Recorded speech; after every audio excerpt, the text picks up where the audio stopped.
Alright, let's get this show started. So, now that we've finished providing our sister with munition to torture us with her cooking, I guess we're going to the Forest of Dreams, see what that odd letter and the dream boat me and Yonah shared is all about. Surely it won't be that ominous.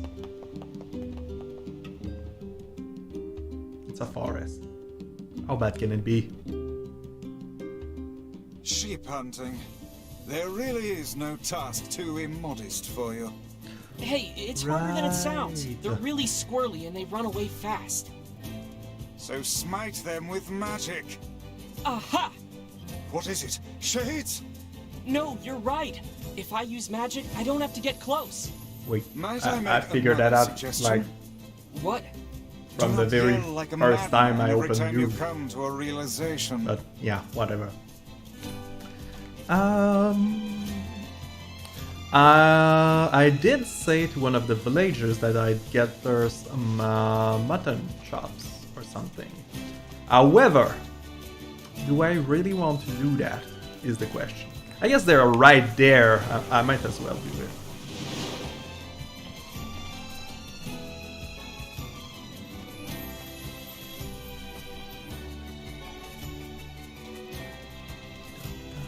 It's not like it's much effort at all.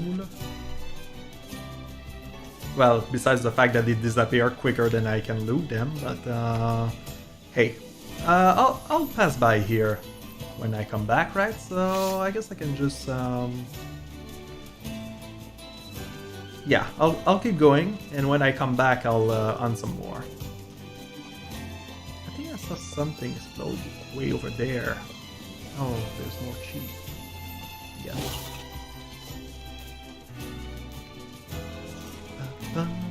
Hey, I think I can get on that bridge, even if it's not going anywhere. Oh, is that? I think there was a dog or something that those are not cheap, and I don't think I need venison for anything. So I'm just going to check real quick what's beside on the behind those boulders. Nothing. All right, good. Let's just go and check.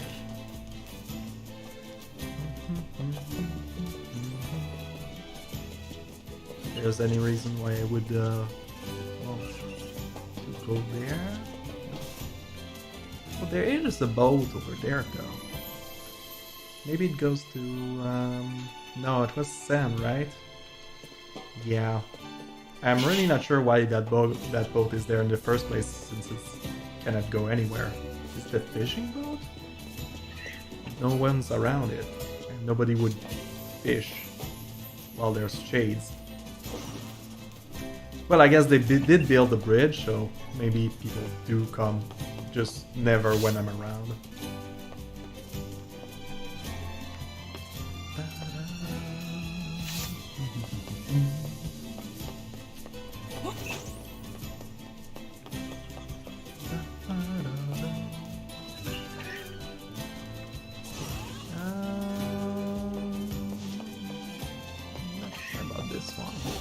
Oh yeah, it's a boar. No. Alright. Get out of my way! I have to save Yonah! What? Calm down. You cannot prevail if you are blinded with rage. Are these supposed to be special in some way? Look like any other shade. Oh, too late. They're too weak for it to be worth it. But I have a dark wall I'm supposed to be able to do now. Obtain the word con. Magic defense. Alright.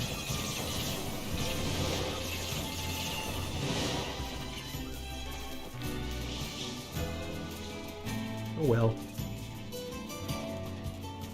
Not sure why he was so excited to see them pop up.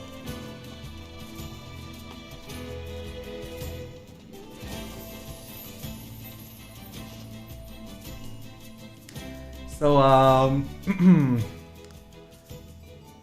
Kaine, you don't mind mosquito bites, do you?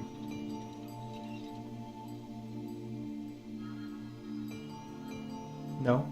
Okay, just mentioning that, no, never mind. It's fine. It's fine. It sure is quiet here.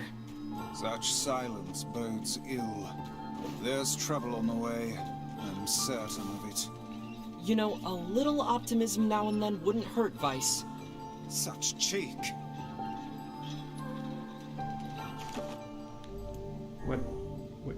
Which cheeks are you talking about?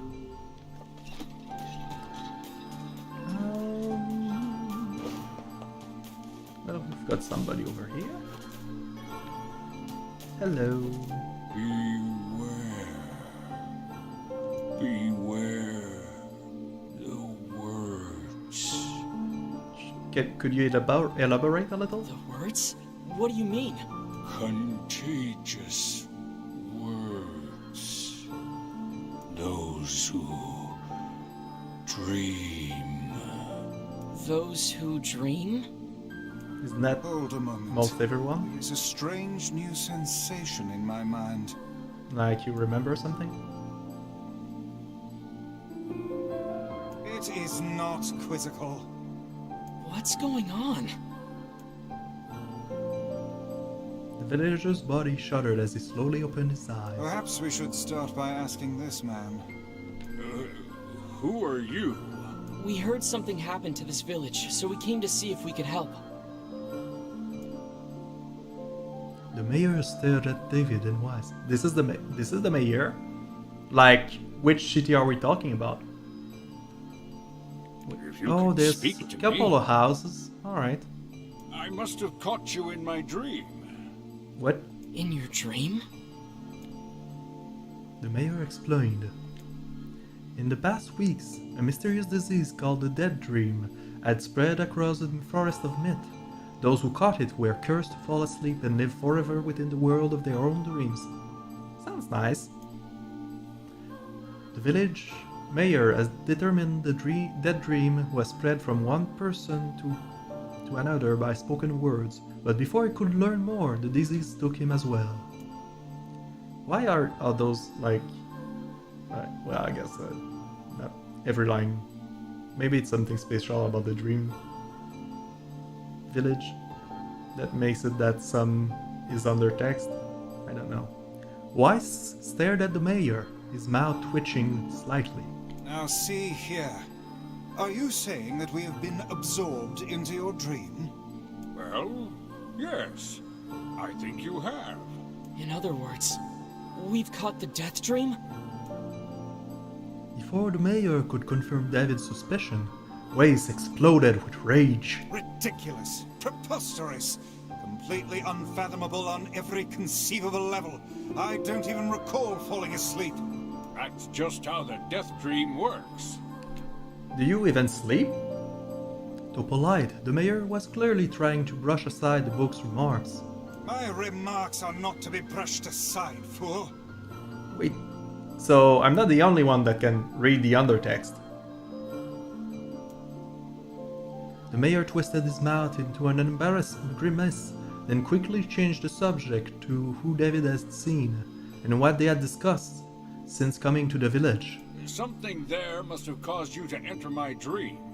A certain conversation, a specific word, something. David and Weiss racked their brains but could find no easy solution. There were simply too many words to consider, too much random chatter, too many meaningless conversations. Grimoire Weiss does not engage in meaningless conversations.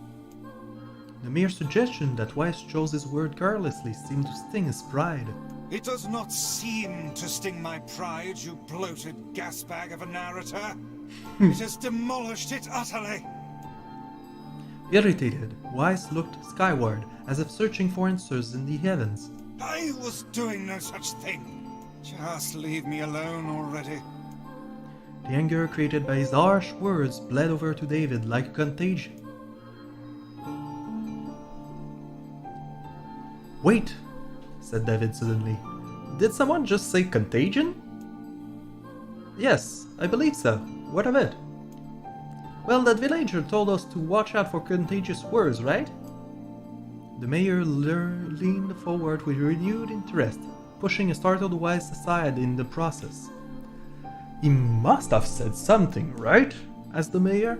Some specific combination of words? What was it?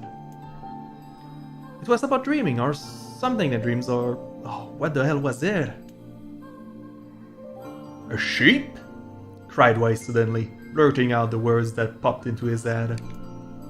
The others stared at him for a moment before slowly shaking their heads. After a few more minutes of thought, David's face suddenly lit up. I remember, he said. Those who dream, that's what he said, I'm sure of it. At this, the mayor produced a thick sheaf of paper from his pocket. He flipped through them a few times before finally nodding his approval at David. That sounds right, he said, as a stray sheet of paper fluttered to the ground. My notes also mentioned something about that. I bet it was the last thing you heard before you fell asleep. The mayor shook his head, his worn pencil stub tracing lines across a lone piece of paper. For the last months, I've done nothing but study the disease we call the dead dream, he said. I mean, I'm the mayor, right? It's my job to protect people from whatever comes along. But I never expected a couple of outsiders to start entering people's dreams. The mayor paused, a grimace crossing his face. I should probably be taking notes or something. Weiss immediately fired back. I applaud the force of will it takes to research the disease in your dreams, he said. But perhaps we should bend your efforts to escaping this place instead of trying to understand it. The mayor's hand tightened around his pencil, snapping off the tip. I've tried to escape.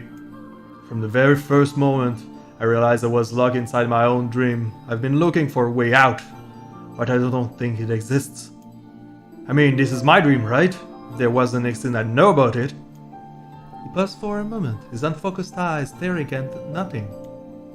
My village was beautiful, he said to no one in particular, and it was filled with the most wonderful people you could ever hope to meet. But once this disease took hold, things changed. It's like someone took a sponge and soaked up all the colors out of your lives. I just want us to be whole again. I want us to be free. And I won't stop trying until it happens. David nodded in agreement. Oh, wait a second, I didn't nod? Look, if we can be of any help, said David, just ask. Now hold on, I did not just say that. Oh, so basically the narrator's like coming into our heads and making us say things. Oh. Silence! Cried Weiss. The grimoire locked from David to the mayor and back again, his face filling with confidence. Grimoire Weiss' face is always confident, thank you very much. Now see here, Mayor, you told us that nothing can exist in this dream without your knowing of it. But yet you seem surprised to see us when we first arrived, yes? The mayor slowly raised his head, realization dawning on his face. Oh my god, you're right, I had no idea you were coming. The human imagination is a limitless engine, said Weiss, and dreams are the fuel. If you can imagine an exit, then it must be so. With your permission, we shall search it out. Thank you, said the mayor. I don't know how I can repay you. Payment is not required. We are as eager as you to be done with this place. The mayor suddenly felt as if he could breathe again. He'd almost forgotten what it was like. Good luck, you two, he called at the departing forms of David and Weiss. We're all counting on you. As David slowly faded into the misty forest, the mayor was struck by a sense of déjà vu. I saw this man once before, he thought, but where? David's mood darkened as he trudged through the forest. Hours earlier, when the beauty of the place was still a new thing, he'd been confident that he could get in, find the exit, and be home in time for dinner. Well, I could do without the dinner if Yonah is cooking it, but yeah, sure. But the deeper they went, the more the forest closed in around him. The mist made it difficult to see more than a foot in any direction, and moss-covered rocks seemed determined to twist his ankle. More than once he had been forced to steady himself on the rough bark of a tree, and his hands now left small trails of blood on everything he touched. Additionally, Weiss was proving to be spectacularly poor traveling companion. Unhindered by either terrain or physical effort, he spent most of his time urging David to pick up the pace and grumbling about its slow progress. What about Kane? Is she not... Oh, weird. Finally, after Weiss muttered something about legless turtles being more adept at navigating the environment, David snapped. Okay, Weiss, cram it for a second, will you? You don't have to walk! David leaned against a tree and tried to stretch the knots on his back. How can this stupid forest be so big? He muttered to himself. The moment the words tumbled from his mouth, a cacophony of insects sprang to life. Every imaginable form of buzz, click, and hiss roared out at a volume that rattled his teeth. David slipped his hands over his ears and screamed to be heard. Weiss, what's going on? David could see Weiss' mouth moving, but he might as well have been shouting in a tornado. The insects screamed, the forest howled, and then, just as David's ears seemed ready to tear from his head and go running for cover, the sound diminished. Accidentally, he removed the hand from his left ear and listened to the creatures of the wood.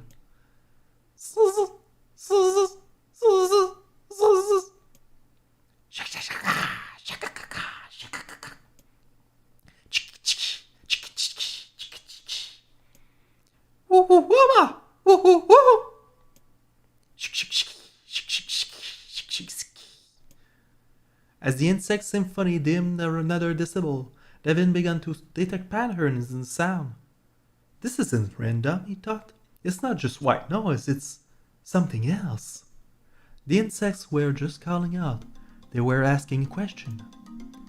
One with his lacking, two with his ideal, three with his dangerous. What is it?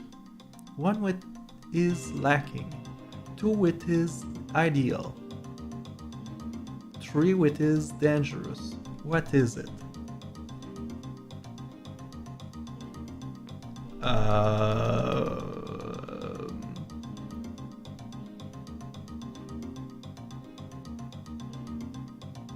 human? Legs? No. Sticks? By my page! Is that a riddle? I guess so. I mean, it feels sort of forced, but maybe it's the key to getting out of this place. Then I'll leave it to you to answer. One with is lacking, two with it is ideal, three with is dangerous. What is it? The answer is a secret? What? The answer is a seesaw? What? How should I know? How should I know? Weiss' mouth flew open, but before he could say anything, the world suddenly shifted. Rin rin wah! Rin rin wah! When Devin came to, he was once again surrounded by the sounds of insects. The cries of the insects were creating words he had heard somewhere before. One with is lacking, two with it is ideal, three with it is dangerous. What is it? By my page, is this a riddle? Oh, come on. I guess so. I mean, it feels south of us, but maybe it's the key to getting out of this place. And I'll leave it to you to answer. Oh boy. One with it is lacking, two with it is ideal, three with it is dangerous. What is it? I mean, seesaw. Oh, yeah, that sort of seesaw. Maybe, yeah. Something that's ideal with two people, but dangerous with three. Oh, it's a seesaw. Weiss' mouth flew open, but before he could say anything, the world suddenly shifted. Ring ring wah, ring ring wah. When David came to, he once again surrounded by the sound of insects. Oh, for the love of... The cries of the insects were creating words he had heard somewhere before. One with it is lacking, 2 with it is ideal. 3 with it is dangerous. What is it? Oh, for the love of... Well, by process of elimination, I'm going to go with the secret. Inwardly furious that Weiss left the task to him, David sighed and gave the only answer that made sense. It's a secret. Right? The sound of insects dropped as suddenly as it began. The forest undergrowth parted before David like a rippling wave, opening a new path. These forest arthropods are making a road for us. Oh, said Weiss with glee. Pleased at passing the test. Well, I'm not sure I earned that one, but whatever. David moved on with new intensity. The path offered his body relief from the undergrowth, but gave even greater cheer to his mind. As long as they were on a path, their journey had a purpose. I guess the forest has accepted us, huh? Said David after a bit. Weiss spun around to face his companion. Do not mistake the will of the forest for some happy pet you can suddenly befriend. We have no idea where this path leads. As Weiss finished speaking, the pair turned a corner and found themselves facing a clear forest spring. Smiling, David picked up a small rock and spent it skipping across the surface of the water. Good heavens, said Weiss. His surprise was understandable. Each time the rock struck the surface of the water, a musical note rang out. When the rock finally stopped moving and sank to the bottom of the spring, the ripples it left behind came together to form words. I entered through the window, but break no glass. When nightfall, I vanish. What am I? I entered through the window, but break no glass. When nightfall... Oh, light? Absurdly easy, barked Weiss. Now answer it! David grit his teeth and tried not to reach out and strangle his companion. He doesn't have a throat to strangle, so it's... yeah. He's right after all. This one is pretty easy. Sunlight? Yeah, that works too. Sunlight. A plume of water suddenly burst from the spring. Sunlight filtered through the trees and reflected off the plume, creating a shimmering rainbow that spanned the entire horizon. In all my years, said Weiss softly, I've never seen such a sight. Perhaps I have misunderstood the intention of this place. Hey look, cried David, awakening Weiss from his daze. There's a house or something over there. Glancing in the direction of his friend's extended hand, Weiss saw a small cottage nestled among the trees. That's weird, isn't it, Weiss? I mean, who would build a house all the way out here? David walked out and pounded on the door. After a minute of sullen banging, the door cracked open and a small man peered out. His body was clothed from neck to toe in a large black clay cape, while his face was obscured by mist. Huh, began David, but before he could get any further, the cloaked man held a hand up and began speaking. I have 4 legs in the morning, 2 at noon, and end the night with 3. What am I? Yeah, I know that riddle, so that should work fine. David tried to ask the cloaked man who he was and what he was doing there, but he simply repeated the question. If we wish to engage this man in conversation, said Weiss, it seems we must answer his riddle. Yeah, I suppose, said David. Well, at least it's an easy one. F4 was in the morning and 2 at noon, but end the night with 3. What am I? A man. Man. The mist dissolved from the cloaked figure as he spoke a single word. Correct.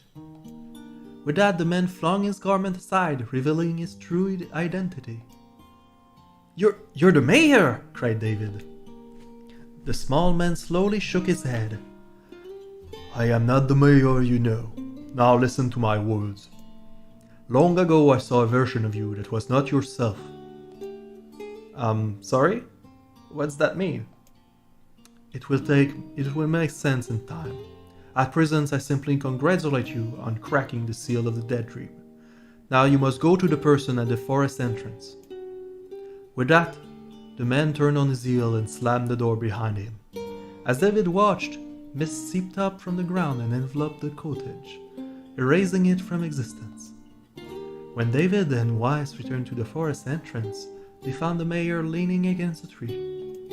As soon as he caught sight of the duo, he sprang to his feet and scrambled over to them. "Good gravy!" he cried. "You made it! You actually made it!" His left hand grabbed David's and pumped it so fiercely it threatened to dislodge from the socket, while his right seized Weiss by the cover and swung him through the air. "Gah! By the heavens! Stop shaking me, fool! We have not even told you if we were successful or not." The mayor smiled broadly and shook his head. "I'm just happy you're alive. I didn't think I'd see you again." David withdrew himself from the mayor's eager handshake with a slight smile. "We broke the dead dream seals," he said. "At least I think we did." The mayor's face beamed as David filled him in on the detail. When the tale was done, the three of them laid down on the forest ground and fell asleep. David cocked his head. "Okay, hang on a second. This is crazy. Why would we just lay down and go to sleep?" "Cease your endless prattle and go to sleep, fool! Fighting against the rule of this place is futility itself." David and the mayor obediently reclined atop the grassy hut. "Have you forgotten?" continued Waste. "It is words that control the dreams, words that allow us to move from place to place."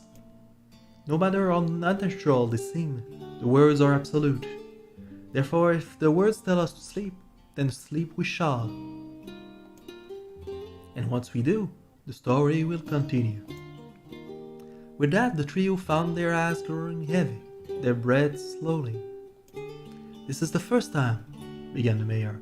"The first time I've felt tired since I was imprisoned here." His words were cut off by a loud, long yawn, and he remembered nothing more. They might have slept for an hour or a year. When they awoke, things had slightly more real quality to them. The mist felt thicker, the leaves greener. It was clear they had awakened from their dream. Oh wow, back to reality. That was an interesting way of going about it. David shook the mayor's shoulders gently. "Good news," he said. "I think we've made it." "Oh wow," said the mayor in an awed voice. "We did. I'm back." He blinked once and then again, as it's not quite believing that sight before him. "You two have no idea how much this means. The dead dream was spreading through our village, and I wanted to... Well, I thought I could figure out how to stop it, but I guess that wasn't the case. Must have caught the disease and became trapped in my own dreams." The mayor started to stand, then collapsed back to the hut. He stared at his leg as if trying to remember how they worked, and glanced at David and shrugged. Without a word, the young man reached down and pulled the mayor to his feet. "Real life may take some getting used to," said the mayor as a wry smile crossed his lips. "You shall relearn in short order, I'm sure," said Weiss. "For now, you should return to your home and rest." "No," said the mayor, swaying on unsteady feet. "No, I can't. Some of the villagers are still trapped in the dead dream. I have to save them." The mayor slowly made his way to the divine tree in the center of the village, then bowed his head and prayed silently. "This is the holy tree," he explained when the prayer was finished.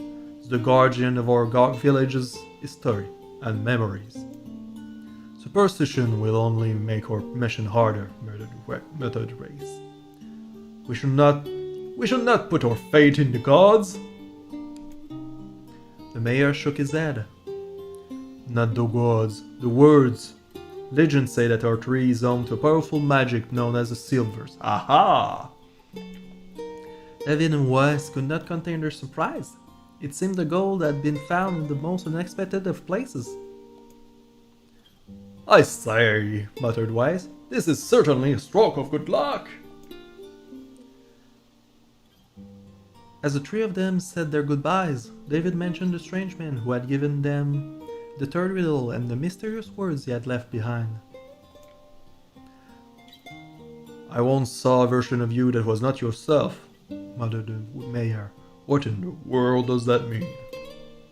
Lost in thought, he stared into space for a long moment. You know, he said softly, this is going to sound hard, but I had a feeling I'd seen you before too. David tried to keep a straight face and failed, but the mayor didn't seem to notice. Deja vu, right? Anyway, I figure it's just some kind of illusion created by the dead dream. It probably doesn't mean anything. David gave the mayor a nod and a smile, but inwardly his thoughts were racing. There's something wrong about the mayor and his words. And what exactly is going on here? That riddle would prove to be the most difficult one of all. Oh, thank you so much. Pleasure. Now I can finally return to a normal life. Sure. You do that. This is one of the most bizarre diseases I have ever encountered. I know. That's why we have to help the other villagers, no matter what. Obtain the sealed verse, Dark Execution Magic. Summon magical spikes from the ground to impale your enemies. Charge to increase the number of spikes. Okay. For a sealed verse, that didn't take much effort. That's a way to put it. Yes, all a touch too easy if you ask me. It's almost as if someone was guiding us to this village. Don't overthink it, Vice.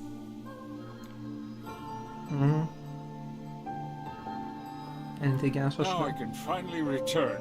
This is one of the most... I know. That... Alright, nothing else. Well, let's just make a quick save so I don't have to be hit by the wall of text again. Hopefully. And should I just try and go back and see what it does? No, let's just explore real quick to see if there's anything interesting around. Oh, someone wants to speak to us over there. Hello. This person must be dreaming too. It would appear that way, yes. Oh, do I want to enter this villager's dream? Oh boy. I mean,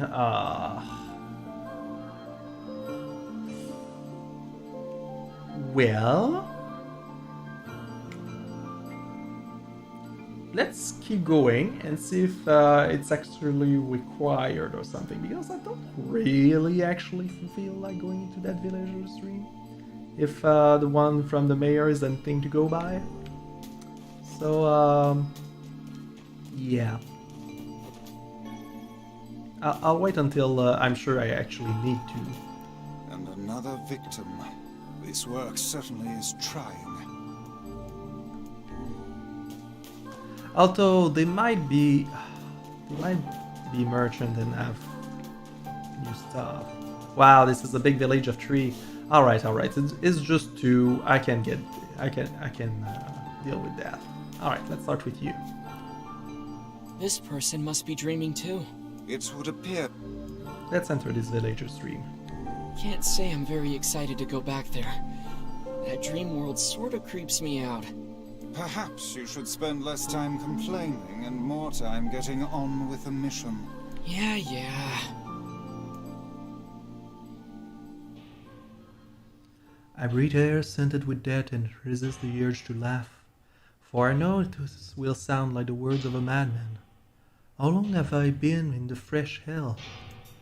My box, my prison, is stuck beneath a stairway in the long unused catacombs of some infinite castle.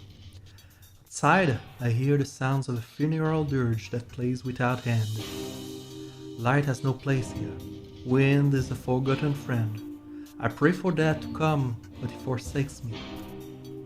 Time passes. An eternity slips by in a single tick of the clock. Someone knocks on my prison. Anyone there? I hear an unfamiliar voice say. My savior. I claw at the door of my jail, embedding thick splinters under my ragged nails. I scream for help. I laugh. I sob. Surely this is a product of my adult mind. Surely it cannot be true. Help me, I cry. For the love of all the gods, help me. Impossibly, I hear the sounds of a log being torn out and falling to the floor.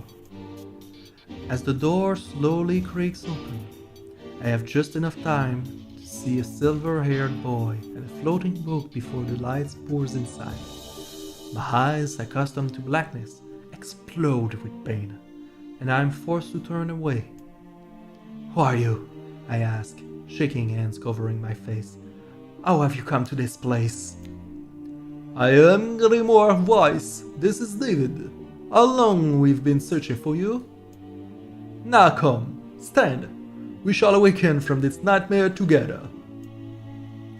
The one known as David extends his hand and pulls me from the cell. Though my eyes are slow to adjust to the freedom, my ears are keen as ever, and they recognize the staccato sounds of heavy rain.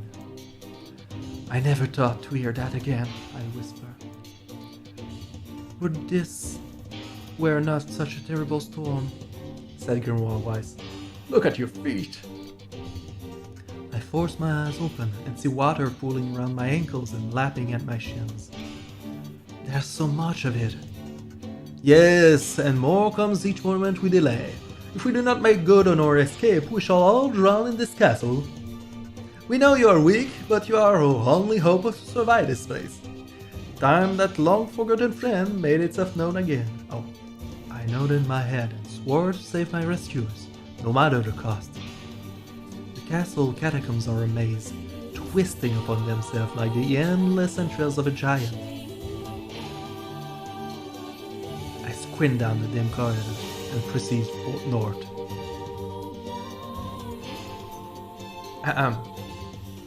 And proceed north.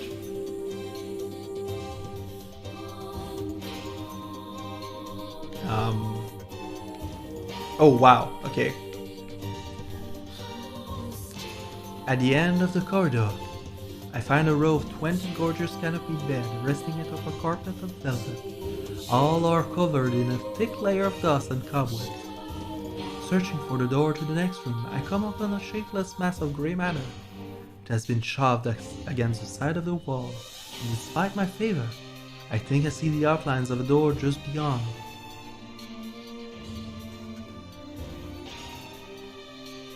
When I reach out a finger and touch a piece of the mask, it turns to dust and drifts away on the wind. Realization dawns, and I fall to my knees and weep. Corpses. I face a mountain of charred and crumbling corpses. I look from it to the beds and back again, until the horror dawns full upon me. Someone had piled these bodies into a tower and set them ablaze. Whether they were alive or dead, I do not know, and sanity will not permit me to consider the proposition further. I make a sound, whether a scream or laughter I cannot be certain, and my mind grants me merciless blackness, and I find myself opening the door and leaving the most terrible of rooms. I squint down the dim corridors and proceed east, and squint down the dim corridors and proceed north. I squint down the dim corridors and proceed north. At the end of the path, the waters rise to my waist, exhausting me both physically and spiritually. I pray that this is the way out. Eventually I can stand of the waters no longer, and so turn my eyes upward. Imagine my surprise when I see a series of paintings hanging on the faded plaster wall. Each depicts a person in prime of life, clad in clothing in the highest quality. The styles, however, are strange to me, leading me to believe that these people have lived long, long ago. One subject wears an outfit that particularly catches my eye. It's constructed of a thin, greasy cloth and decorated with a motif of flowers and birds, while encircling the figure's waist is a leather belt at the most perfect construction. It is a stunning costume, even by modern standards. As I gaze at the portrait, I am struck by the desire to touch it with my own hands. Yet as I extend a single finger to the painting, I am gripped by a most unpleasant feeling. Staring closely at the image, I see it bend and warp into the shape of another finger. Something behind the picture is pointing at me. Its Is it another prisoner? A fellow inmate trapped for eternity in this place? I cannot let it pass, and so I seize the portrait with both hands and throw it into the water. The wall is hollow behind the painting, and inside I can just make out a body. Whether or not this is a prisoner, there will be no rescue. The poor soul is long dead. Scraps of clothing lie on the floor around the bones.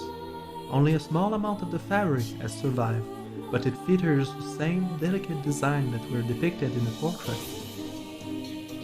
I have been admiring a row of corpses, blocked from view by portraits of each victim at their pinnacle. Enough! Shielding my eyes, I paddle forward through the waters. I squint down the dim corridors and proceed south. I squint down the dim corridors and proceed east. At the end of the path, I find myself in a great hall with only the sounds of rain for comfort. The wall of the log red carpet squishes beneath my feet as I approach the center of the room. Once there, I behold a beautiful dining table, upon which rest china and silver of the finest construction, as well as the remains of a fantastic feast. As my eyes continue to adjust, I see many chairs surrounding the tables, each holding a dinner guest. Noticing movement, I approach the chair at the temple's head, but as the truth of the matter dawns on me, I recoil in horror. The host of the feast is a corpse, as are all the invited guests. An army of foul, wriggling insects have made home in their remains, and this is the movement I saw. This once splendid feast was now nothing more than a requiem for the damned. I take a moment to steady my shaking hands, then slowly back away from the temple. Desperate to lose sight of the abomination before me, my gaze ends on the chairs upon which the dead were seated. This is a mistake, for the chairs prove to be even more terrible than the feast itself. Each one is covered in a layer of spikes that run from the seat up the back and down the arms. This explains the color of the carpet beneath my feet. I can only pray that the unfortunate diners were dead when the meal began. For if not, it is a simple task to envision the agonized screams that must have sprung forth from their mouths. My mind grasped frantically at the possibility that these fools had committed some terrible crime for which this was punishment. Though in truth, I suspect they had committed no crime at all. There will be no tomorrow for these unfortunates. This was their last supper. I squid down the dim corridors and proceed. Not sure, did I back up or is it from the hall? Let's try north. Against all hope, we make it to the front door. Break it down, someone cries, and so I give myself the effort. In tandem with David and General Weiss, I slam my body against a thick, sturdy door. On the third try, it gives way, and we find ourselves sprawled on the ground outside the castle. The storm is in retreat. The clouds above are all still and dark and foreboding, but to the west I can see a thin shimmer of sunlight trying to break through. How can I thank you? I cry as tears join the rain on my cheeks. Oh, surely I've died in there. Looking down, I suddenly notice that my dress is in tatters, and sheepishly try to cover my exposed skin. Your dress? Asked Weiss. Then you are a woman, madam? I am. I prefer to a smile. I suppose that comes as something of a surprise, seeing as how I exist only in the form of words. I can see now that the one known as David is disappointed that the torn dress will be given no further description, but he hides it well. With a nod and a shrug, the three of us set forth to our awakening. But behind us, an awakening of another kind is taking place. Black smoke fills the abandoned castle, providing the countless damned souls inside with their final shroud. After a moment, the castle windows shatters with a mighty roar. A fresh breeze blows through the hallways and corridors, clearing the smoke away for good. As we watch in awe, uncountable black shadows slowly flicker to life, crossing to and fro in front of the broken windows. The castle dead have awakened to their new life, as shades, Pom pom pom. And we're out. You have anything to say about that? Hopefully there will be no labyrinth next time. I hear that. Anything? Thank you so much for saving me. It was a pleasure. I never want to have a dream like that again. I hear you. Alrighty, so, third person. Let's get this done. Let's dive into a stream again. Another victim. This work certainly is trying. I figured a book like you would be into all this word stuff, Vice. Let me just Here we go. Even I have my exceptions. Now let's be off. A colony of massive sculptures was visible in the distance, their tall forms scrapping against the sky. Weiss and David have never seen such a sight, and their eyes widen as they try to take it in. Those buildings must be huge if we can see them from this far away. What do you think, Vice? As Weiss considered his answer, the sun beat down on them with renewed ferocity. Perhaps they are some manner of mirage. He said. Under this heat, a mirage or two would hardly be an unexpected sight. David nodded and wiped the sweat off his brow, leaving a trail of sand in its place. He thought he'd never been so thirsty. The ancient road on which they walked was black and cracked with age. Here and there, thin wisps of grass pushed up through the rocky surface, as if defying those who had laid this material down over their home. Their heat reflecting from the road made David lightheaded. His feet hurting, he crouched down to rest. I don't know how much longer I can do this. Is someone playing a joke on us or what? The complaining had already begun. Weiss tried not to let his eyes roll too much. A joke, he said. No joke. The roads leads to the city of art. Perhaps the path itself is simply some manner of grand artistic work. You don't sound very sure of yourself there. Perhaps not, but thinking of it in this way might make it easier for you to bear. David glanced at Weiss' grinning face, shook his head and resumed walking. As time passed, David's feet grew more painful, and his throat drier than he thought possible.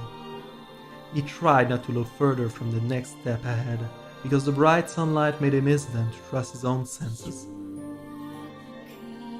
We are definitely getting closer, said Weiss in an effort to cheer his companion. Yes, this much is certain. Encouraged, David lifted his gaze. Suddenly he stopped walking, choosing instead to stand in the middle of the road, his mouth and eyes wide open and his finger pointing in the distance. Water! He cried. What? It's water! Water? Asked Weiss. Preposterous! I do not see any water. Over there, it just ahead of us. Look, the sun is reflecting off it. Without waiting for a response, David sprang to life and bounded toward the sight. What in the... There was no water. There was nothing but sand in every direction. David closed his eye and sighted as Weiss floated up behind him and chuckled softly. I believe this is known as a mirage, he said. Many a desert traveler has spoken of such things. David shook his head, bewildered. Suddenly he pointed off in the distance, his eyes wide up once more. Wait, there it is! I just missed it! Look, it's right there! David sprinted off again, leaving Weiss with no choice but to follow. After a few minutes of running, David came to a halt. I could have sworn it was right over here! Confused, he put his hands up to his eyes and rubbed them vigorously. Don't do that, you'll put sand in your eyes. As soon as he stopped, he noticed a blue, shimmering pool of clear water just over the next rise. With a shout, he bounded off in search of it. The moron. The chase continued for nearly an hour, until an exasperated Weiss finally floated up to David and struck him in the face with his cover. Good boy. Enough, you blithering idiot! Stop this at once! There is no water here! Then his face clouded. There isn't? There's not! Emperor's next time you will listen to me when I tell you as much.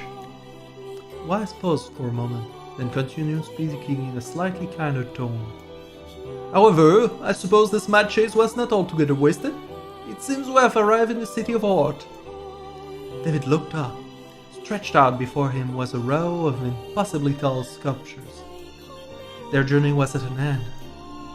They are huge, cried David, completely forgetting the heat and pain of the past few hours.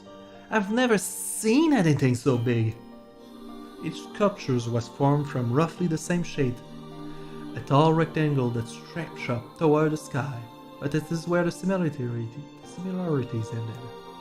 Most were covered with panes of glass that reflected light in thousands of directions, while others seemed to be nothing but frames of steel. Oh, skyscrapers! Some had tall spires on their tops, while others possessed triangular caps. What kind of city is this? Said David. Where are the people? Where are the houses? Perhaps the land is intended exclusively for artistic use. The debate continued as they made their way through the city. Miracles of artistry were everywhere. Great iron crates with wheels sat silent on steel rails. Beautifully carved works with lights of red, amber, and green dangled off every street. As they moved away from the massive sculpture, they found a great array of small ones. Some were covered in glass or brick, but many were composed of materials they had never before encountered. The sheer variety of colors and style was staggering. Unable to find a theme or purpose to the abstract works around them, David and Wise eventually fell silent. On the outskirts of the city, they discovered 3 sculptures in the shapes of humans. David uttered a sigh of relief as they approached them. Finally, I was getting tired of modern art.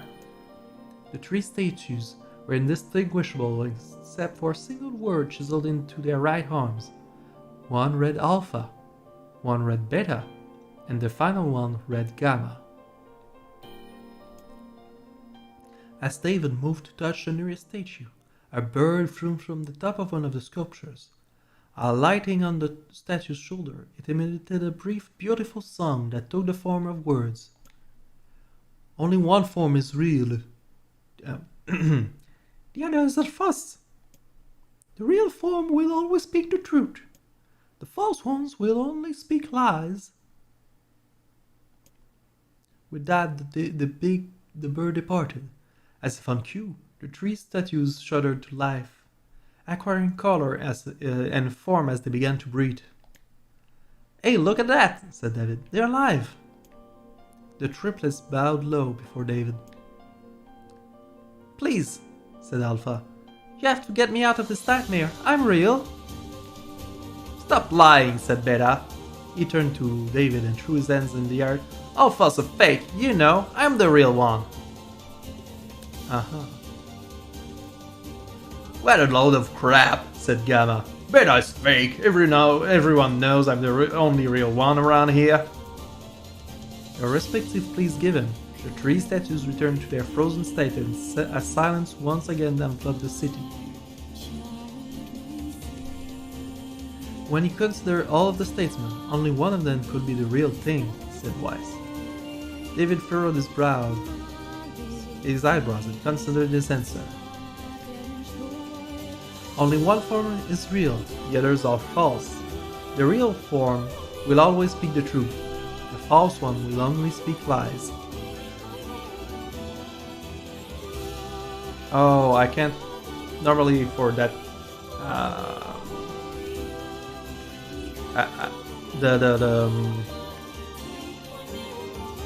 the riddle that is similar to that I've heard before. Normally you have the right to ask a question and you can trick them into giving you the answer. But now, wait, the others are false.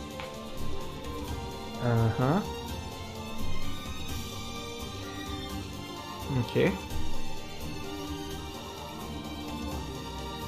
So that would be the first one, I guess, because this one said Wait, no. If the first one is false, will only speak lies. If he said he's the real one, that could be a lie. And that could be a true fact. So this one we can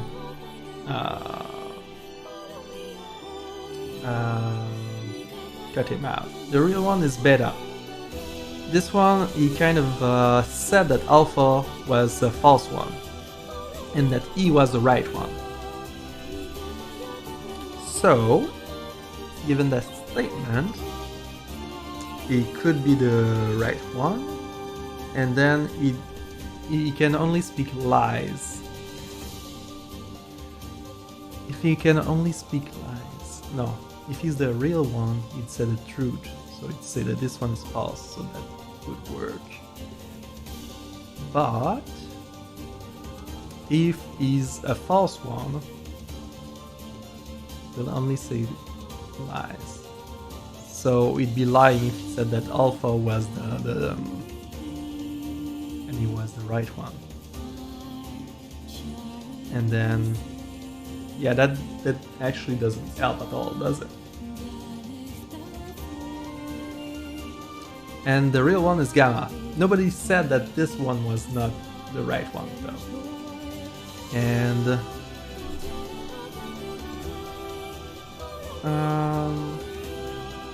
if he's the right one, and he says that this one is false, that would be true.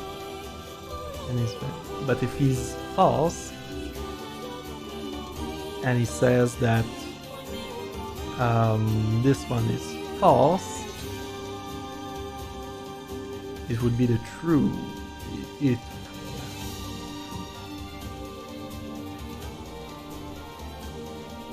can only speak lies.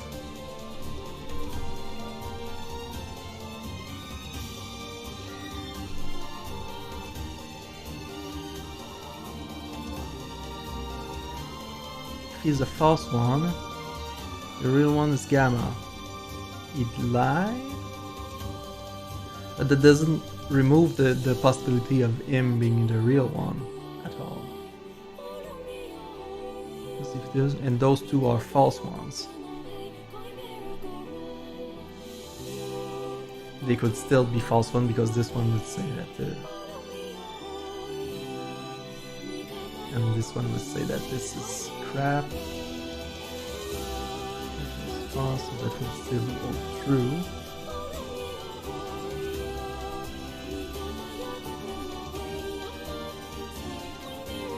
But if this one is the real one, this one would be lying. This one would be false.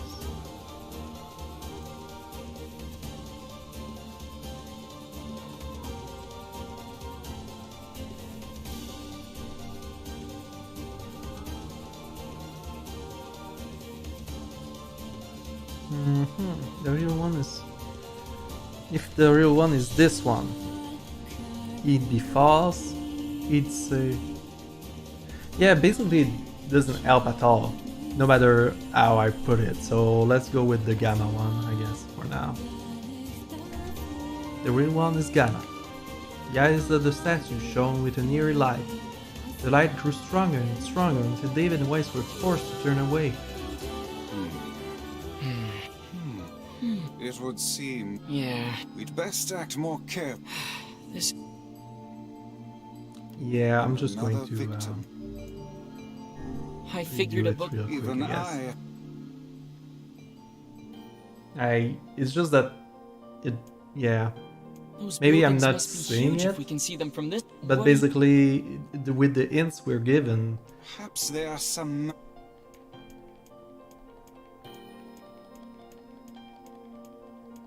I don't see how we can make some of them say well, yeah. I don't see how we can rule out any of them, basically.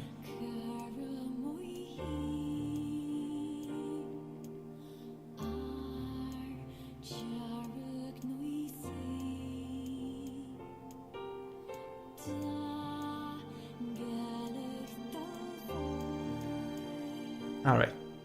Discovered 3 sculptures in the shape of humans. as I approached it. Finally, I was getting tired of the modern arm, the three situations, except for a single word chiseled in the right arm. One read alpha, one read beta, and the final one read gamma. A bird flew from the top of one of the sculptures. Alighting on the statue's shoulder, it emitted a brief, beautiful song that formed the form of words. Only one form is real, the others are false. The real form will always speak the truth. The false one will only speak lies.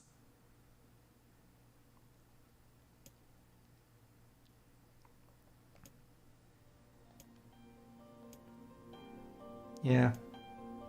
Again, I'm pretty sure that's why normally you get to ask a question so that you can trick them into revealing.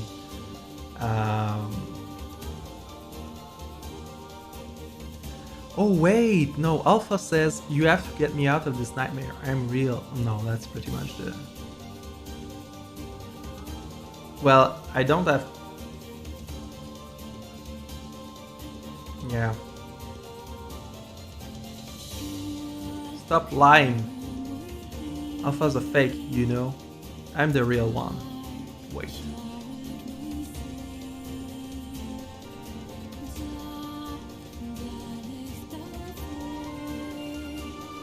Well, it can be beta then, because if he's this, he cannot be saying the truth because I don't know that he's a fake.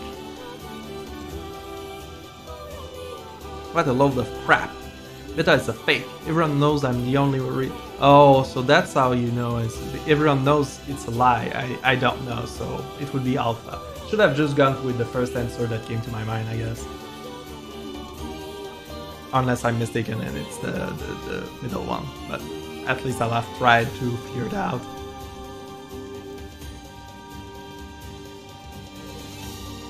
Let's go with Alpha. The real one is Alpha. The eyes of the statue. Really? Seriously? Oh, you've got to be kidding me. Am I really not seeing it? It would seem Yeah. we'd best. Well, I guess there's only one answer left. I'm really terrible at this I riddle. figured a That's book like crazy. Even I. those.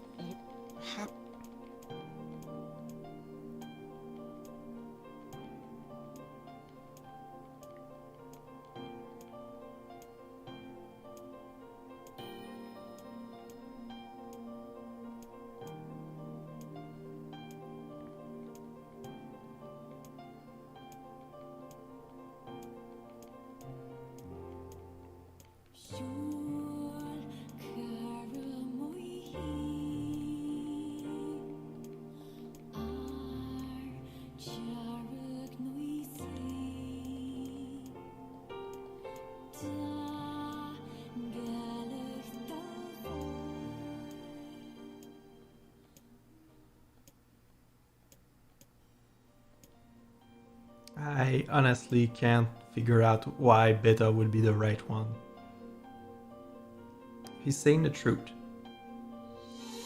Stop lying. Now, turned to David and threw his hands in the air. Alpha's a fake. You know, I'm the real one.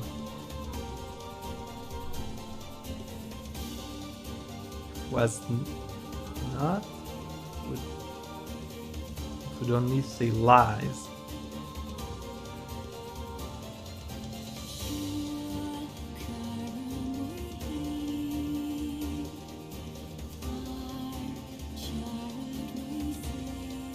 Yeah, but that doesn't work out great.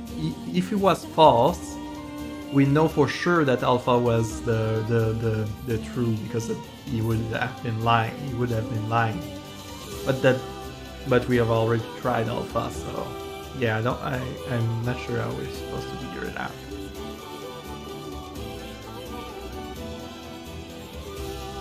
Let's go with Beta, I guess. The real one is Beta.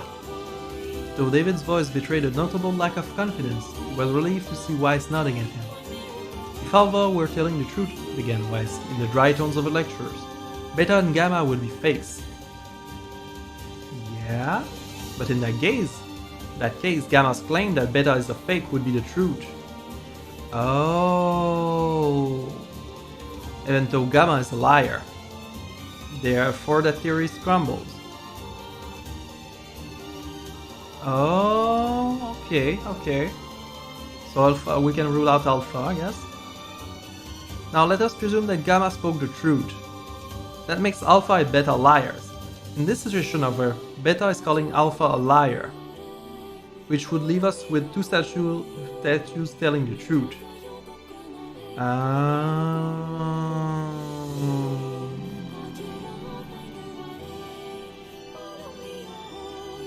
Yeah, I messed up.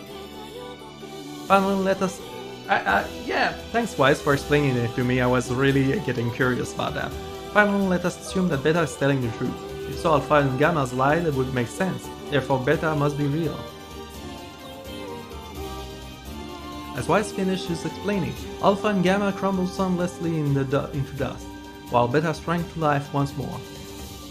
Congratulations, villager, said Wise in a cheerful voice. The time to awaken has arrived. Thank you for saving me, cried the villager. He dropped to his knees and bowed his head as low as it could go before an uncomfortable David pulled him to his feet. Why did you have a dream like this? asked Wise. Have you been to this city before? The villager slowly looked around at the bizarre objects and sculptures that dotted the landscape, and shook his head. I don't think so. I mean, it's impossible, right? There's no way I could have been to a place like this. But at the same time, I feel like I've seen it before. Déjà vu, muttered David. Just like the mayor. The vague sense of unease that struck David's in the mayor's dream spread once more through his mind. That was rough. Yeah, Positive I have it was seen terrible, that place I before. feel. Okay, that's enough. Don't need you getting all weird on me too. Okay, there. Now all the villagers can wake up, right? Yes, if the mayor's assumption was correct. I think I have had enough wordplay to last a lifetime. Thank you very much. You're telling me. Anyway, let's go see the mayor.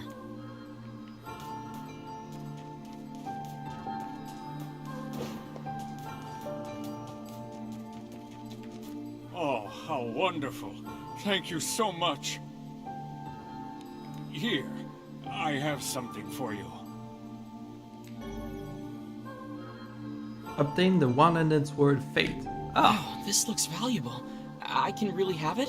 Of course. It's apparently a weapon of some renown, but we have little use for it. Well, we appreciate it. Thank you again for everything. Please be presentable. Please do not be an ugly weapon. Please. That's all I'm asking. Yes! Yes! That's all I'm asking! Just be a plausible weapon. I'm all for it. Yes! Finally! I'll have to go and see if I can upgrade it. Well, it was worth spending so much time fighting walls of text. That was a very peculiar episode for sure.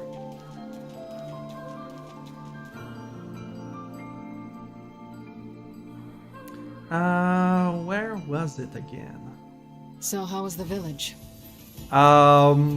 Peculiar. Oh, it was Not truly what I was magnificent. expecting at all. There are no words. Really. Oh, I see what you're doing, Wise. Neat. Let's get back to Popola. She'll probably want to know what's going on in there. How did I... Map. Jump, eat, outside. Oh yeah, I have to climb the thing. Yeah, I'll go and check out the junk heap real quick before I go back to Popola. I want to know if I can upgrade Oh yeah! Woohoo!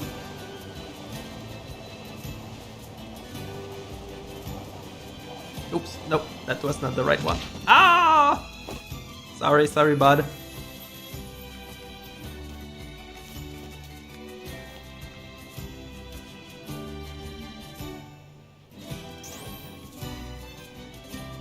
Oh, right, I need to kill some more sheep, I think.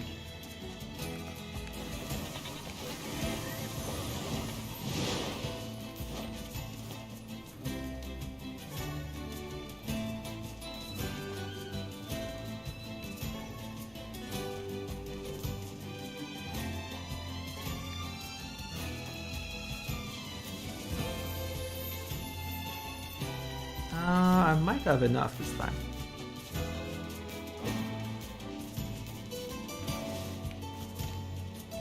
Not, I'll slay a few more on my way back from the junkyard. Woohoo! I'll have to check if there's a more sensible way to make him stuck once I charge, but I'm not entirely sure it's possible. Alright. Kind of, whoops, what? What's going on? Look. Oh, the dog! Would that be the canine we were looking for?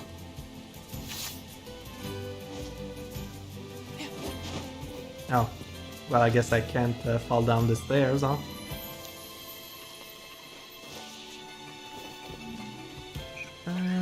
Let's get the dog. Must dispatch the nearby threat first. Alright. Oh, wait. I need to try the wall. Wow, that was particularly useless. I mean, I've seen terrible spells, but this takes a cake. Dark Execution. Oh, right, I remember that one. It's not quite as useful once you unlock the Ordering Allies tutorials. Yeah, definitely not the greatest unless you have a lot more magicka. Dark Gluttony was the only one that was actually useful because sometimes you just need to absorb some of those weird things.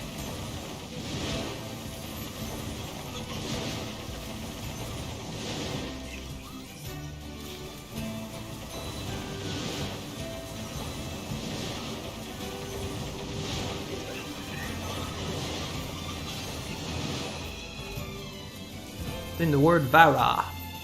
Guard break. Alright. Are we done? Any more? No? I'll just take medicinal herb real quick.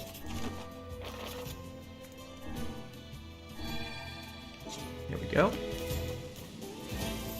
It's the missing dog. That poor old man's gonna be pretty upset. We should at least give him a proper burial. Hey, wait. I think the dog has something in his mouth. Obtain Max's herbs. Was it trying It's some to... kind of leaf. This is a rather dangerous location for leaf hunting. I wager this decision cost the animal its life. Well, the least we can do is bring it back to the old man. It's too bad about that poor dog. This is gonna be hard for that old-timer to deal with. Be they dog or man, no living thing can escape their ultimate fate. That include you, Vice? In truth, I have never considered the question.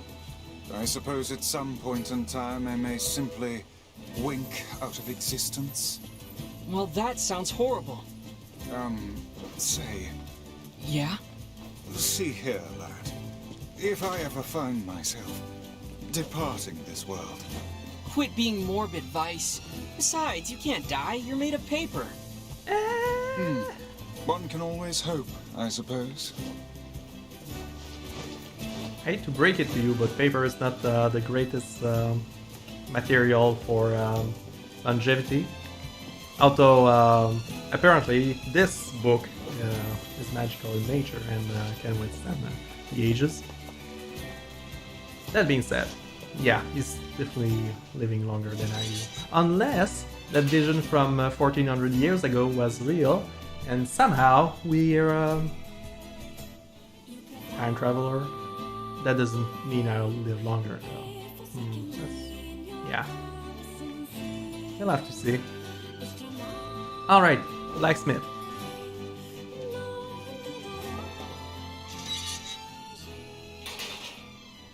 Hello. How can I help you? I Need just some want work to done on know your how I could strengthen my new weapon. Fate. So, forging costs more than I have, sure. And I need silver ore and broken antenna, 30 and 3. And I have none of those, so it's not an option for now. However, that being Come back said, soon. wait, How can I'll Need keep some that work in done on mind your though. weapon? And do you, by any chance, sell any of that? Oh, you sell the silver ore. A lot, for a lot, but I'll remind that if I have 4,500 gold, I'll be fine. Okay. Yeah. Alright. Come back soon. So, broken antennas, huh? One day, if I fight droids again.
Oh, my ride is gone.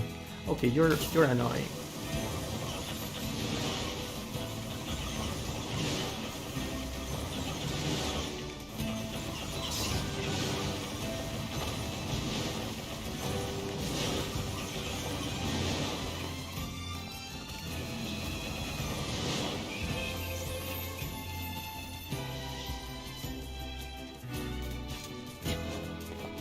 Oh, there you are.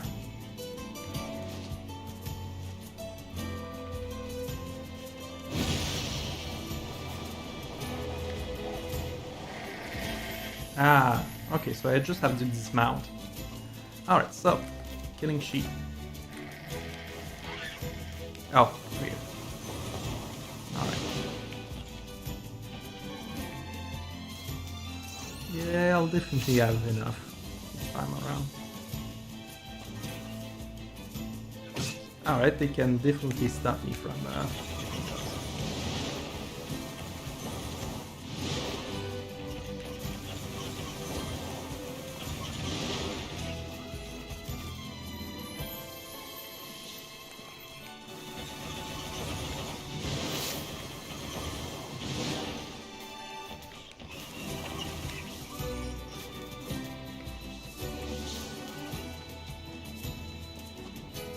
Alright, let's get back to the village.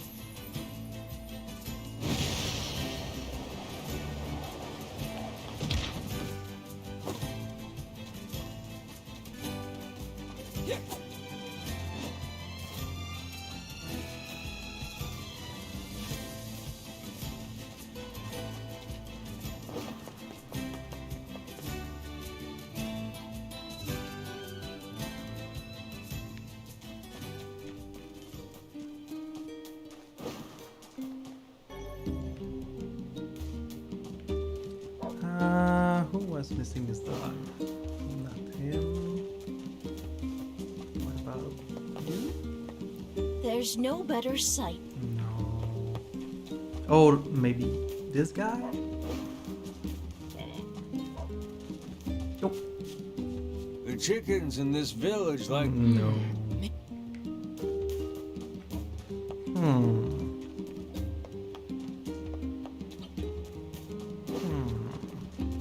I'll just have to ask around. Or... yeah, I suppose only the people that have a bowl around should be the ones. Some of the gate guards make a habit of coming home late. Do they? They claim to be working, but I think they all slip off to the tavern and get hammered. It's not right, I tell ya. Here's your mutton, ma'am. Ah, here you go. Oh, thank you.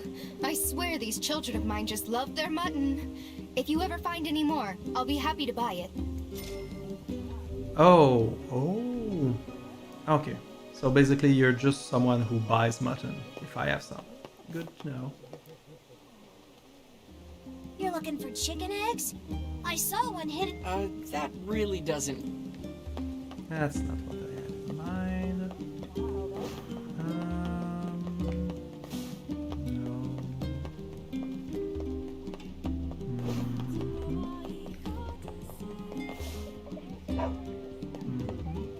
No. What about you? Excuse me, but have you seen my son? I don't think so. Why? Is something wrong? When I got home, I found a note from him that said he was leaving and not to look for him. What if he's left the village? Please, you have to help me. I'll pay you whatever you want. My son shouldn't be too hard to spot. He wears a very odd hat. You can see it from a mile away. Yeah, sure. If I see him, I'll let him know. Okay. If I see him, I'll let him know his father's worried about him. You? Excuse me. Have you seen the old man who lives here? You mean Granddad? He passed away. His heart finally gave out on him. Oh man. Looks like he went with his best friend after all. Here, hold on a second. His dog had this leaf in his mouth when we found him. That's the herb Granddad used for his heart medication. Max must have been fetching it for him. Well, I suppose I owe you a great deal. I can't give you much, but I hope you'll accept this. Sure. Such a faithful animal. You think Max and Granddad are together in heaven? If it makes you sleep happier, sure. I do. I'm sure of it. Yeah. Alright, well, that's done. Let's just go and see. Let's stop by and see Yonah real quick before we talk to Popula. I'm not ever really sure how many days pass by while I'm adventuring out, so.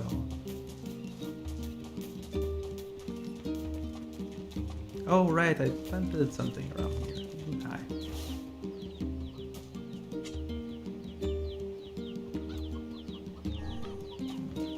I guess it's nothing. Or it was something and it died? Maybe. Yeah, I didn't water it, wasn't. I'll just leave it there. Whatever.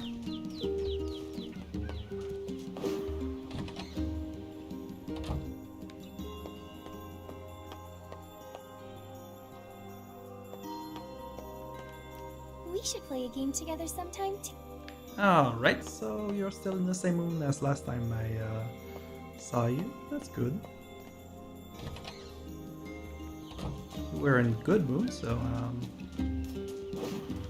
yeah, I'll take that. And let's go and have a chat with Popula about the Dream Forest.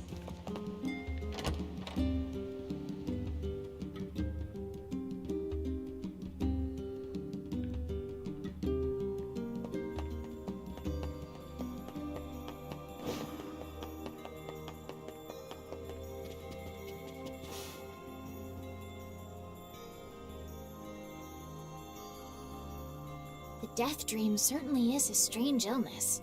Yeah, it was something all right. Even I, with my natural love for words, have no desire to visit that place ever again. You guys did well. You've been making a lot of long trips lately. Are you sure you're not pushing yourself too hard? Nah, it's fine. I'm okay. I can't just sit around all day while Yonah's sick after all. If you say so. So, anything I can do for you? Well, I suppose there is one thing I could use a hand with. Have you heard about our plans to repair the canal? The work Nope. probably won't happen for a while, but once it's done, we can use the canal for trade and travel and all kinds of useful things. Unfortunately, however, we're a bit behind schedule at the moment. If you're willing to help out, I'd really appreciate it. No problem. What do you need?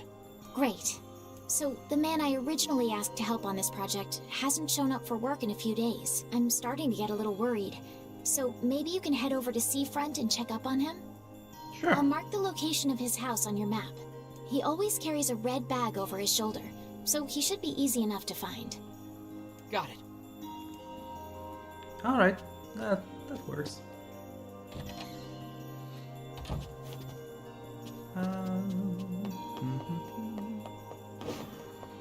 Alright, so... Well, I guess this time around we didn't do much fighting or dungeoneering. It was more of a good old book adventure. A canal, is it? Fascinating. If we had a ferry, we could put these days of endlessly running about behind us. Don't you just float everywhere anyway? Do you think I am borne aloft by the winds, lad? It takes stamina to maintain this height. Oh, really? You could at least try to hide the utter dismay, you know. Alright. So that being said, I'll be taking a break here for tonight. So I wish you all a good night,